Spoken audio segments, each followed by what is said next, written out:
السلام علیکم۔ نوافل، وظائف، شب برات۔ اس رات صراط التسبیح پڑھیں۔ اس رات سورہ دخان 7 مرتبہ پڑھیں۔ 15ویں شعبان کو نفلی روزہ رکھیں، اس کی بڑی فضیلت ہے۔ شعبان المعظم 14ویں تاریخ کے بعد نماز مغرب 2 رکعت نماز نفل پڑھیے۔ ہر رکعت میں سورۃ فاتحہ کے بعد سورۃ الحشر کی آخری آیات ایک مرتبہ، سورۃ اخلاص 3 مرتبہ پڑھیں۔ برات کی رات غسل کریں۔ اگر کوئی کسی تکلیف کی وجہ سے غسل نہ کر سکے تو باوضو ہو کر ہر سورۃ فاتحہ کے بعد آیت الکرسی ایک بار اور سورۃ اخلاص 3 بار پڑھیں، اس کی بڑی فضیلت ہے۔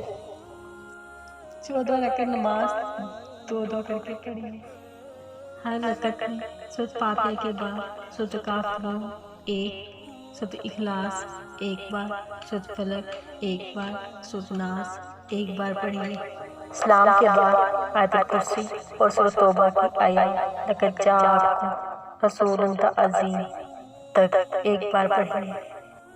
15ویں شب سورہ یاسین 3 بار پڑھنے سے ترقی، رزق اور ناگہانی آفت سے محفوظ رہے گا۔ شعبان المعظم 14 تاریخ کو بعد نماز عصر غروب آفتاب ہونے تک 40 مرتبہ یہ کلمات پڑھیں: لا حول ولا قوت الا باللہ العلی العظیم۔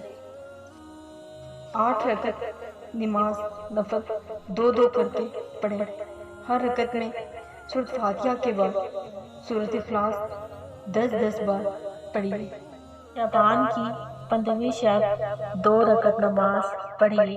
ہر رکعت میں سورۃ اخلاص کے بعد 1 مرتبہ آیت الکرسی، سورۃ اخلاص 15 بار۔